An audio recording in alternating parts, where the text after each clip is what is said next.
1,00,000 लोगों से आप यही सवाल पूछना कि आपने विवाह क्यों किया, सही उत्तर 1,00,000 में शायद कोई एक दे सके। आपने विवाह क्यों किया?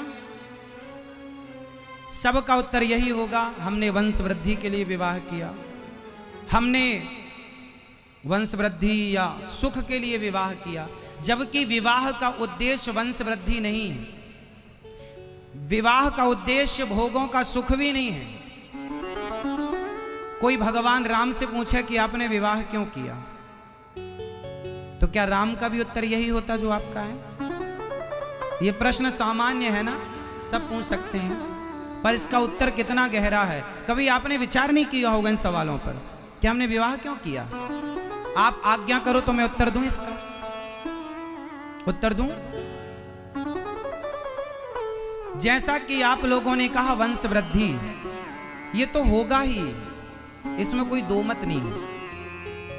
एक छोटी सी बात आपको समझनी पड़ेगी इस बात के लिए, किसान जब खेत में गेहूं बोता है, ध्यान से समझना, किसान जब खेत में गेहूं बोता है तो गेहूं के बदले उसे गेहूं तो मिलती ही है, पर एक चीज उसे फ्री में मिलती है। बताओ क्या? क्या? भूसा, भूस, जानते हैं भूसा? हाँ, भूसा, भूस।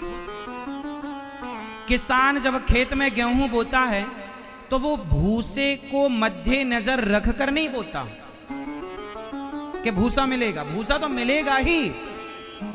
उद्देश्य भूसे की प्राप्ति नहीं है, भूस की प्राप्ति उद्देश्य है गेहूं के अन्न मिले हमें। भूसा जाएगा कहां? वो तो आएगा। जैसे गेहूं के साथ भूसा मिलेगा ही, जाएगा कहां? उसी तरह विवाह करोगे तो संतान, प्रतिष्ठा, वैभव, संसार का सुख, धन, वैभव, काम करोगे तो पैसे कमाओगे, जाएगा कहां? विवाह करने के बाद संसार का सुख तो भूसे की तरह वो तो मिलेगा ही, जाएगा कहां? लेकिन उद्देश्य उस भूसे को पाना नहीं था। भाई विवाह किया है तो बच्चे होंगे, स्त्री पुरुष का संबंध होगा तो संतान होगी, जाएगी कहां? उद्देश्य संतान पाना नहीं है, क्योंकि ये तो बंदर भालू के भी हो रही है, कुत्ता बिल्ली के भी हो रही है। उद्देश्य क्या है? शादी हमने क्यों की? बहुत गंभीर बात है, ध्यान से समझो। जब आपका विवाह नहीं होता तो आपका मन ज्यादा चंचल होता है, अन्य स्त्रियों में या अन्य पुरुषों में जाने की संभावना ज्यादा रहती है। परंतु जब विवाह हो जाता है तो अन्य स्त्रियों से मन हटकर एक स्त्री में केंद्रित हो जाता है, अपनी अर्धांगिनी में।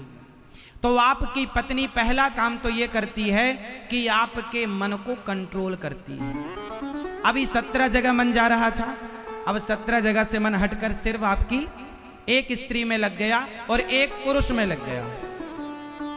आप किसी लड़की का विवाह ना करो, 17 लड़के से बात करना स्टार्ट कर देगी वो उम्र है साहब, वो उम्र है। उस उम्र में जब कोई पहुंचता है तो स्वाभाविक स्थिति होती है, मन स्थिति। इसलिए हमारे बाप दादों ने परंपरा बनाई कि समय पर विवाह हो जाए, क्योंकि समय पर आप अपने मन को कंट्रोल कर लें। तो जो आपका 17 जगह मन जा रहा था वो सब जगह से मन हटकर एक स्त्री और एक पुरुष में लग गए। अब आप उसमें लग गए, मतलब आपके मन को कंट्रोल करने में आपकी पत्नी या आपका पति आपका सहायक है या नहीं? बोलो हाँ, बोलो हाँ। आपकी पत्नी या आपका पति आपके मन को कंट्रोल करने में आपका सबसे बड़ा सहयोगी है। तो आपके मन को जब अपनी पत्नी और पति में लगा, फिर आप दोनों ने क्या किया? संसार का सुख देखा, भोगा, कितना मजा है, कितना सुख है, अनुभव लिया। उसके बाद क्या हुआ? आपको संतान हो गई, फिर आपने बच्चे से प्यार किया, बच्चे को पढ़ाया लिखाया। तो आप क्या था, जो 17 जगह मन था, अब आप एक जिम्मेदार हो गए कि पत्नी है, जिम्मेदारी है, माँ है, जिम्मेदारी है, बाप है, बेटा है, पढ़ाना लिखा। एक जिम्मेदार आप मैच्योर होते गए, पढ़ाई लिखाई करके आप बच्चों को योग्य बनाते हैं। मतलब आपका मन संसार में ना लगे, विषयों। आप किसी आदमी का सुनो, किसी लड़के का मेरठ में विवाह ना होता हो और यदि वो सत्संगी नहीं, यदि सत्संगी है तब तो वो साधु हो सकता है, समझो। यदि वो आध्यात्म से जुड़ा है तब तो वो साधु हो सकता है, और यदि कोई आध्यात्म से नहीं जुड़ा, सत्संग से नहीं जुड़ा और शादी नहीं हो रही है तो वो अपने आप वैश्यागामी हो जाएगा। बोलो हाँ, बोलो हाँ, वो वैश्यागामी हो जाएगा। वो वैश्यागामी ना हो इसलिए विवाह करा दिया जाता है।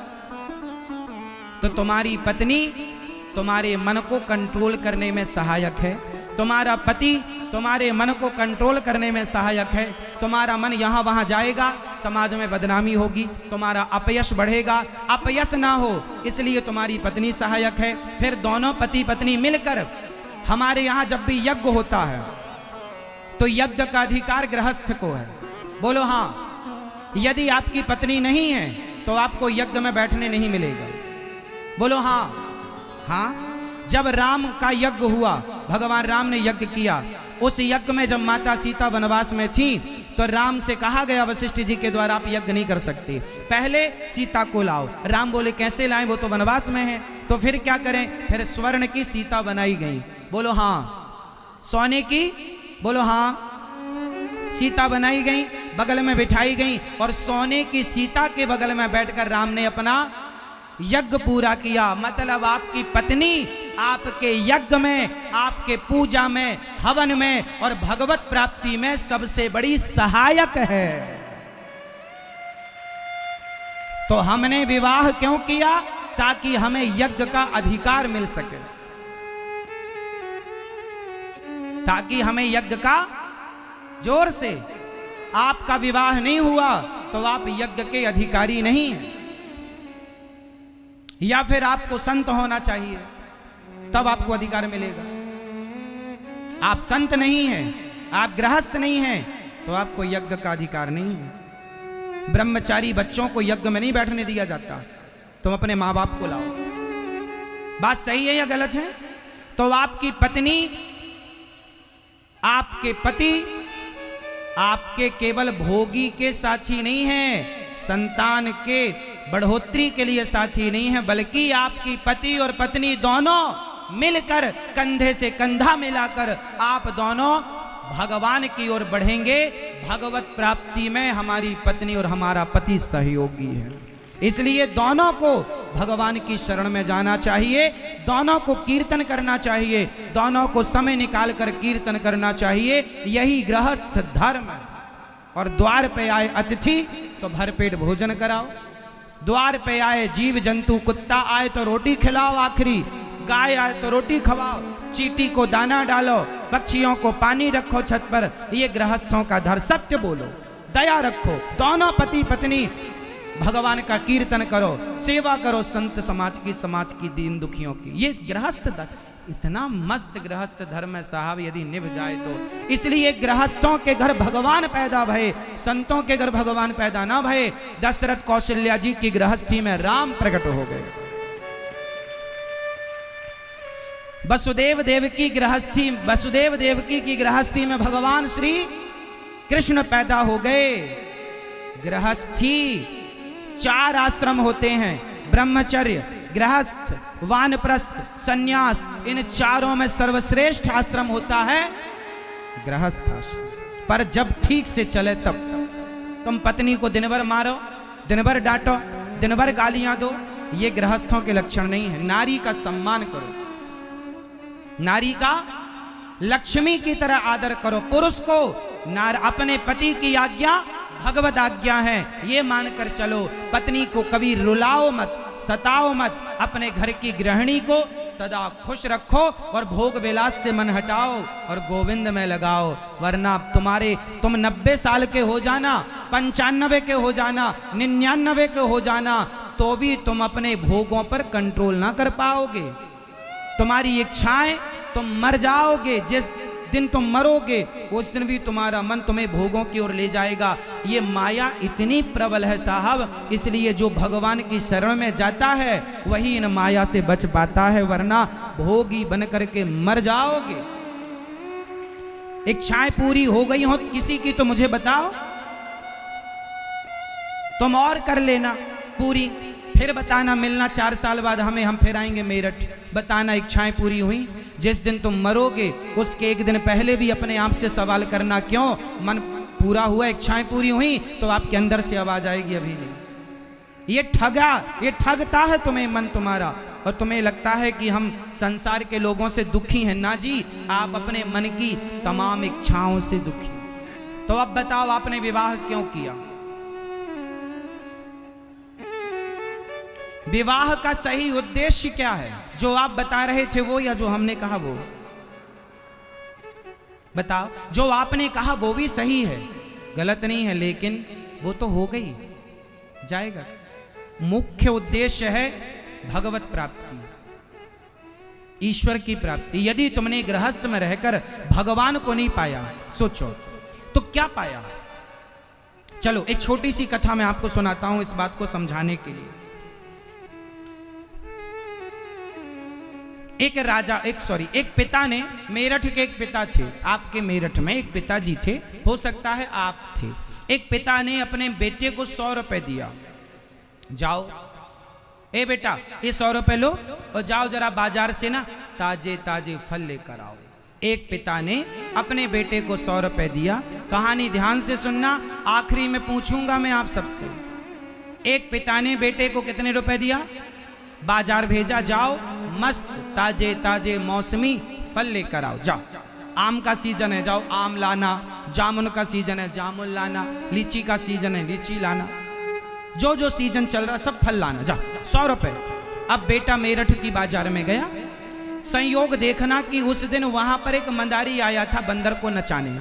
ये छोरा गया 100 रुपए लेकर और वो खेल देखने लगा, बंदर वाला। नाच बंदर नाच, ससुराल जाएगा तो कहाँ बैठेगा?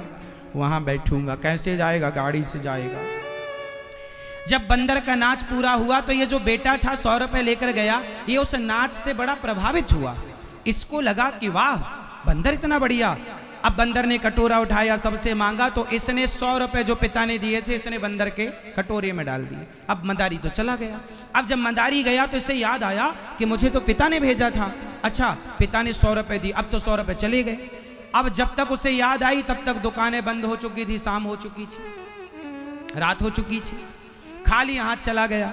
पिता ने पूछा लाए फल? बोले नहीं मिले, दुकानें बंद हो गई थी। पिता ने कहा तू तो समय से गया था, दुकानें तो खुली होनी चाहिए। बोले पिताजी वो पैसे। चलो, पिता ने कहा चल पैसे, यदि तुझे फल नहीं मिले तो पैसे वापस कर। चल, पिताजी पैसे भी खर्च हो गए, पैसे भी खर्च हो गए, और जिस काम के लिए गया था वो काम भी नहीं हुआ, है ना? अब इसको ध्यान से समझो। एक पिता ने बेटे को 100 रुपए देकर बाजार भेजा। वो पिता कौन है? वो पिता है परम पिता परमात्मा। आपको 100 रुपए देकर बाजार, संसारिक बाजार है, और 100 रुपए मतलब 100 वर्ष की उम्र। आपको भगवान ने कितनी आयु दी है? 100, लगभग 100। हमें परमात्मा ने संसार में भेजा है 100 रुपए देकर। 100 रुपए मतलब 100 वर्ष की आयु लेकर हम आए इस बाजार में। क्या करने भेजा? पिता ने भेजा था अच्छे अच्छे फल लाना, मीन्स अच्छे अच्छे कर्मों के फल। अच्छे कर्म करो और अच्छे अच्छे कर्मों के फल लाओ। 100 रुपए में लाना है, 100 साल में तुम्हें अच्छे अच्छे कर्म करना है। लेकिन हम यहाँ कहाँ उलझ गए? मंदारी के खेल में। ये मंदारी का खेल क्या है? ये मंदारी का खेल क्या है?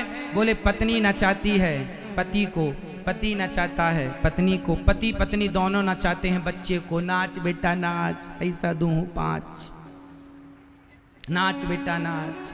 पति नचाता है पत्नी को, तुम नाच के दिखाओ। पत्नी नचाती है, तुम नाच के दिखाओ। तो हम गृहस्थ में क्या कर रहे हैं? नाच रहे हैं। सवेरे से शाम तक क्या कर रहे हैं? नाच रहे हैं। और इसी नाचने में आपके कितने रुपए खर्च हो गए? 100 वर्ष की उम्र आपकी जिम्मेदारियों का बोझ ढोते ढोते निकल गई। आप आए किसके लिए थे? अच्छे कर्म करने, लेकिन अच्छे कर्म तो कुछ हुए नहीं और जिम्मेदारियों के बोझ तले दब गए। और पत्नी और बच्चों के इनकी सेवा में आपकी सारे 100 रुपए खर्च हो गए। बच्चों को पढ़ाते लिखाते, है ना, सब करते करते आपका बुढ़ापा आ गया। अब विदाई हो रही है, चलो अब भगवान के पास जाओगे। भगवान बोलेंगे फल लाए? बोले नहीं। तो चलो 100 रुपए वापस करो, 100 रुपए खर्च। 100 रुपए, 100 साल की उम्र बीत गई। बताओ आपके पास कितना बैलेंस है पुण्यों का?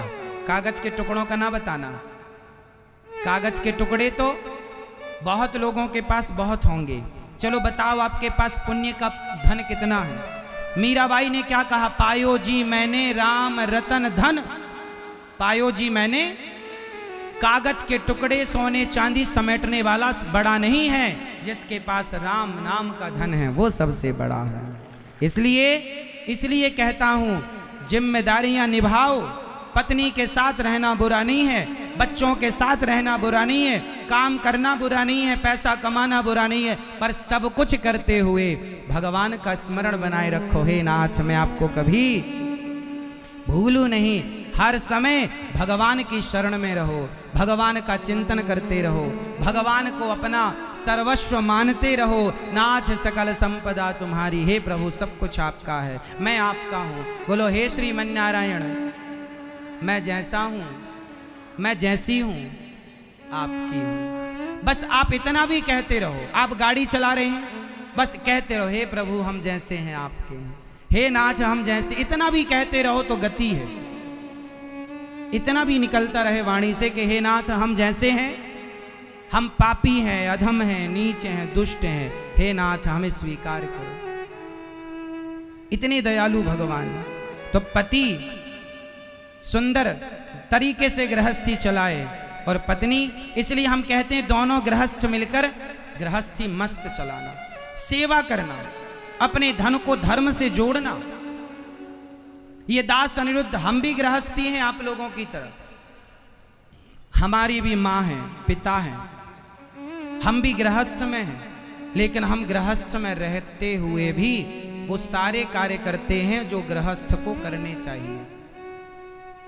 हम भी आपकी तरह आम मानव, आम व्यक्ति हैं, आम पब्लिक है, कोई अलग से नहीं, हम टपके हुए आकाश से, आपकी तरह खाते खेलते सब आपकी तरह। पर गृहस्थी में रहकर हमने केवल एक कार्य किया है कि हमने सदा भगवान से ये कहा है कि हे प्रभु हर पल हम आपका स्मरण करते रहें और हमारे जीवन का एक एक रुपया सदा परोपकार में खर्च होता रहे, एक भी रुपया व्यर्थ में खर्च ना हो। एक बात बताऊं मेरी मां, मैं सुबह से लेकर शाम तक काम करता हूं, आप लोग जितना काम करते होंगे शायद आप लोगों से ज्यादा काम करता हूं, लेकिन काम अपने लिए नहीं करता।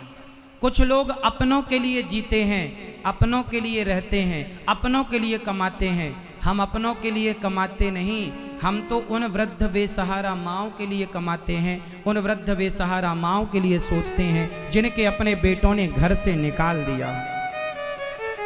आज वृंदावन में 265 माताएं हैं, वो बेसहारा माएँ जिनका कोई नहीं। कभी आप वृंदावन आना और अपनी आंखों से देखना, आपकी कितनी माँ है? एक माँ।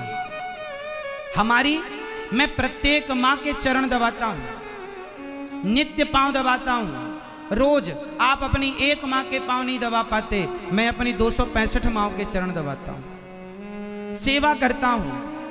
जहाँ 265 बूढ़ी माएँ होंगी वहाँ क्या नहीं लगेगा। समय से दूध, समय से भोजन, समय से नाश्ता, समय से दवाई। हमने 2 हॉस्पिटल बुक कर रखे हैं, 2-2 कमरे के। भैया हमारी किसी माँ को इमरजेंसी हो तो आप हमारे लिए रेडी रखिएगा। सेवा करते हैं और वो भी जबरदस्ती नहीं, श्रद्धा से। मैं रोज चरण दबाता हूं माँओं के। दिखावा होता तो एक दिन दबा के वीडियो बनवा लेता, बात खत्म हो जाती। पर श्रद्धा है कि जैसे मैं अपनी माँओं की सेवा करता हूं, ये इंसान है। मैं मर जाऊंगा एक दिन, मुझे पता है कि एक दिन मैं मर जाऊंगा, कमाया हुआ सब रह जाएगा, लेकिन संग जाएगा तो मेरे द्वारा किया गया पुण्य का कार्य, मेरे द्वारा किया गया धर्म, वो मेरा साथी बनेगा। इसलिए मुझे लगता है कि इन माँओं के पांव यदि मैं दबाता हूँ, इन माँओं को खुश रखता हूँ। घर में तो बेचारी ये खुश रह ना पाई, बच्चों ने बड़ा सताया। अब बुढ़ापा है, थोड़ी सी खुशी यदि हम दे सकें तो हमारा क्या घट रहा है खुशी देने में? हम कौन से हानि को प्राप्त हो रहे हैं, कौन से हमारा नुकसान है? इसलिए आपके जरा से योगदान से, सहयोग से, शारीरिक श्रम से ही यदि किसी को खुशी मिल रही हो तो सदा सबका भला करने का सोचो। जो सबका हित करता है उसका भला भगवान करते हैं, उसका कोई बुरा नहीं कर सकता। सोचेगा यदि आपने किसी भले आदमी का बुरा सोचा तो सर्वनाश हो जाएगा। मैंने जीवन में ये सारी चीजें देखी हैं।